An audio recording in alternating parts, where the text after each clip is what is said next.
So this is just an overview of the actual processes. So you can see this is what I'm doing down here, but the R&D manager has got sort of oversight of the various things that I'm doing.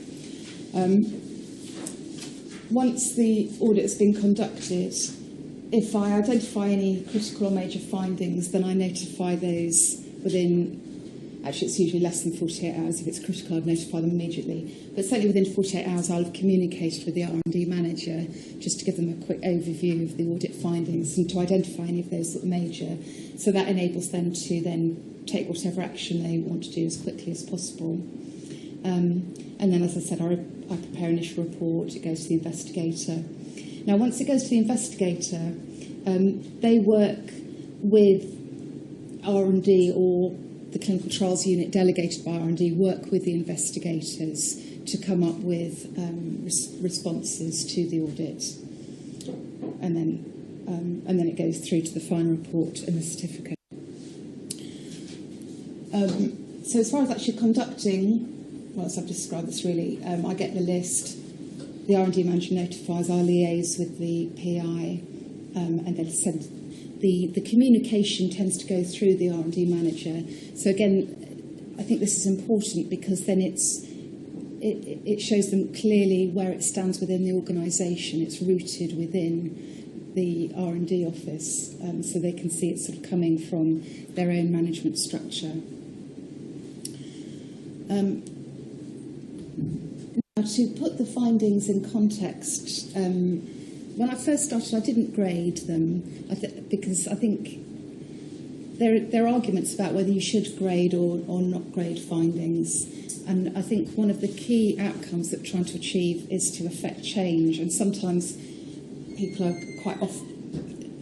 get very exercised in arguing about whether something's major or other and put a lot of energy into that. And sometimes I think that energy is a bit wasted, whereas it could just be spent on getting on and sorting it out rather than saying, is it major or not? But management quite likes gradings. And so I do put gradings in, but try and sort of deliver them in that context. More usefully, in the last 3 years, I've introduced categories for the findings themselves.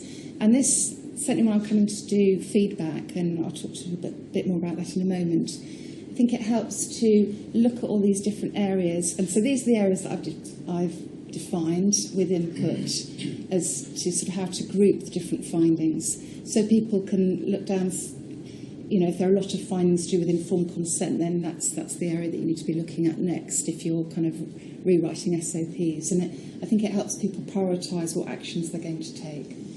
So we now have findings categories. I think feedback is really important. And it's quite common practice with audits to provide verbal feedback to the research team during the exit meetings. As well as that the researchers do get the full written report.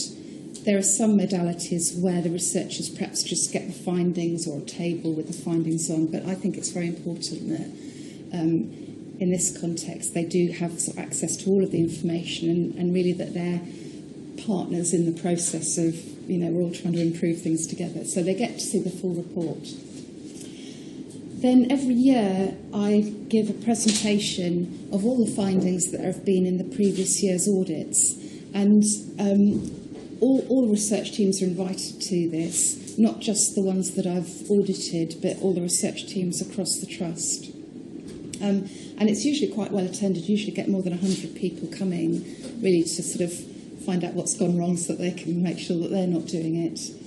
And having the audit categories there is really useful, and I tend to sort of go through category by category and say, you know, in terms of, you know, informed consent, this is what's gone wrong. In terms of documentation, this is what's gone wrong, so they can sort of view it all in that context. Also, I prepare a summary which goes out as a newsletter to all the research teams as well. RQA is committed to driving quality and integrity and developing and promoting quality standards in scientific research and development. RQA facilitates knowledge sharing and transfer through training, seminars, conferences and publications. and liaises with regulatory agencies in the development and interpretation of regulations and guidance. RQA is dedicated to informing and advancing its members, providing status, visibility and support for individuals concerned with the quality of research and development relating to pharmaceuticals, agrochemicals, chemicals and medical devices. Membership of RQA attracts the following benefits: access to news, information and expertise, networking opportunities, forums and conferences, free quarterly magazine, access to industry-specific training with member discounts, interactive website with dedicated members-only area, and generous discounts on a range of products and services. To find out more, go to www.therqa.com or email Research Quality Association at info@therqa.com for more details.